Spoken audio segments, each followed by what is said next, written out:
ಮತ್ತೆ ಶುರುವಾಯಿತು Wilson garden ನಾಗನ ಹಾವಳಿ. ಜೈಲಿನಲ್ಲಿದ್ರು ಹುಡುಗರನ್ನ ಬಿಟ್ಟು ಧಮ್ಕಿಯನ್ನ ಹಾಕಿಸ್ತಾ ಇದ್ದಾರಂತೆ ವಿಲ್ಸನ್ ಗಾರ್ಡನ್ ನಾಗ. ಬಿಲ್ಡರ್ಗಳಿಗೆ ಧಮ್ಕಿ ಹಾಕಿ ಮಂತ್ಲಿ ಹಫ್ತಾ ಕೊಡೋಕೆ ಬೆದರಿಕೆಯನ್ನ ಇಡ್ತಾ ಇದ್ದಾರೆ. ಸಹಚರ ಬ್ಲ್ಯಾಕ್ ಬಾಲನಿಂದ ಬಿಲ್ಡರ್ ರಾಘವ ಕೃಷ್ಣಪ್ಪಗೆ ಧಮ್ಕಿ ಹಾಕಲಾಗಿದೆ. ಹಫ್ತಾ ಕೊಡದಿದ್ರೆ ಮನೆಯವರನ್ನ ಹತ್ಯೆ ಮಾಡೋದಾಗಿ ಬೆದರಿಕೆ ಕೂಡ ಹಾಕಿದ್ದಾರಂತೆ ವಿಲ್ಸನ್ ಗಾರ್ಡನ್ ನಾಗ. ಹೆಚ್ಚಿನ ಡೀಟೇಲ್ಸ್ ನಮ್ಮ ಪ್ರತಿನಿಧಿ ಸಂದೇಶ್ ನೀಡ್ತಾರೆ. ನೇರ ಸಂಪರ್ಕಕ್ಕೆ ಜಾಯಿನ್ ಆಗಿದ್ದಾರೆ. ಸಂದೇಶ್, ಒಂದು ಕಡೆ ಜೈಲು, ಮತ್ತೊಂದು ಕಡೆ ಜೈಲಿನಿಂದಲೇ ಬೆದರಿಕೆ. ಹಫ್ತಾ ಕೊಡ್ಲಿಲ್ಲ ಅಂತ ಹೇಳಿದ್ರೆ ಯಾವಾಗ ಈ ಬೆದರಿಕೆ ಕರೆ ಬಂದಿರೋದು, ಏನ್ ಸಿಗ್ತಾ ಇದೆ ಮಾಹಿತಿ ಇದ್ರ ಬಗ್ಗೆ ಸಂದೇಶ್?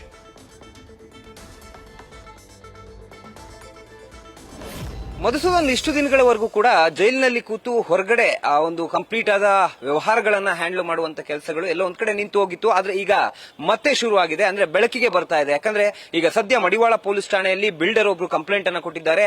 ರಾಘವ ಕೃಷ್ಣಪ್ಪ ಅನ್ನೋರು ಈಗ ಸದ್ಯ ದೂರನ್ನ ಕೊಟ್ಟಿದ್ದಾರೆ. ಆ ದೂರಿನಲ್ಲಿ ಪ್ರಮುಖವಾಗಿ ವಿಲ್ಸನ್ ಗಾರ್ಡನ್ ನಾಗ ಹಾಗೂ ಆತನ ಸಹಚರ ಬ್ಲಾಕ್ ಬಾಲನ ಕುರಿತಂತೆ ಆರೋಪವನ್ನ ಮಾಡಿ ಈಗ ಕಂಪ್ಲೇಂಟ್ ಅನ್ನ ಕೊಟ್ಟಿದ್ದಾರೆ. ಅಂದ್ರೆ ಪ್ರಮುಖವಾಗಿ ಆ ದೂರಿನಲ್ಲಿ ಅವರು ಮೆನ್ಷನ್ ಮಾಡಿರುವಂತಹ ಅಂಶಗಳು, ಜೈಲಿನಲ್ಲಿ ಇಟ್ಕೊಂಡೇ ವಿಲ್ಸನ್ ಗಾರ್ಡನ್ ನಾಗ ಅವರ ಸಹಚರರನ್ನ ನಮ್ಮ ಬಳಿ ಕಳಿಸಿ ಸೈಟ್ ಅನ್ನ ಬರೆದುಕೊಡ್ಬೇಕು, ಅಂದ್ರೆ ಹೊಂಗಸಂದ್ರದ ಬಳಿ ಇರುವಂತಹ ಅವರ ಸೈಟ್ ಅನ್ನ ತಮ್ಮ ಹೆಸರಿಗೆ ಮಾಡಿಸ್ಕೊಡ್ಬೇಕು, ಜೊತೆಗೆ ತಿಂಗಳ ಹಫ್ತಾನ ಕೊಡಬೇಕು ಅಂತ ಹೇಳಿ ಸಾಕಷ್ಟು ಬೆದರಿಕೆಯನ್ನ ಹಾಕಿದ್ದಾರೆ. ಜೊತೆಗೆ ಬ್ಲಾಕ್ ಮೇಲ್ ಅನ್ನ ಮಾಡ್ತಾ ಇದ್ದಾರೆ ಅಂತ ಹೇಳಿ ದೂರನ್ನ ಕೊಟ್ಟಿದ್ದಾರೆ. ಅಂದ್ರೆ ಮೊದಲಿಗೆ ಮುತ್ತು ಅನ್ನೋರು ಬಂದು ಅವರಿಗೆ ವಾರ್ನ್ ಅನ್ನ ಮಾಡ್ತಾರೆ. ವಾರ್ನ್ ಮಾಡಿ ಹಣಕ್ಕೆ ಡಿಮ್ಯಾಂಡ್ ಅನ್ನ ಮಾಡ್ತಾರೆ. ಯಾವಾಗ ಅವರು ಅದಕ್ಕೆ ಕೇರ್ ಮಾಡೋದಿಲ್ವೋ ಅದಾದ ಬಳಿಕ ವಿಲ್ಸನ್ ಗಾರ್ಡನ್ ನಾಗ ಅವರ ಸಹಚರ ಬ್ಲಾಕ್ ಬಾಲ ಬಂದು ಇವರಿಗೆ ಬೆದರಿಕೆಯನ್ನ ಹಾಕ್ತಾನೆ. ಜೊತೆಗೆ ಹೊಂಗಸಂದ್ರದ ಸೈಟ್ ಅನ್ನ ನಮ್ಮ ಹೆಸರಿಗೆ ಬರೆದುಕೊಡಿ, ನಮಗೆ ಜೈಲಿನಿಂದ ವಿಲ್ಸನ್ ಗಾರ್ಡನ್ ನಾಗ ಸಾಕಷ್ಟು ಪ್ರೆಷರ್ ಅನ್ನ ಆಗ್ತಾ ಇದ್ದಾರೆ ಅಂತ ಹೇಳಿ ಅವರ ಮುಂದೆನೆ ಹೇಳಿರ್ತಾನೆ. ಹೀಗಾಗಿ ಸದ್ಯ ಮಡಿವಾಳ ಪೊಲೀಸ್ ಠಾಣೆಗೆ ಬಿಲ್ಡರ್ ರಾಘವ ಕೃಷ್ಣಪ್ಪ ಅವರು ಈಗ ದೂರನ್ನ ಕೊಟ್ಟಿದ್ದಾರೆ. ದೂರನ್ನ ಆಧರಿಸಿ ಈಗ ಪೊಲೀಸರು ತನಿಖೆಯನ್ನ ಮುಂದುವರೆಸಿದ್ದಾರೆ. ಮಧುಸೂದನ್,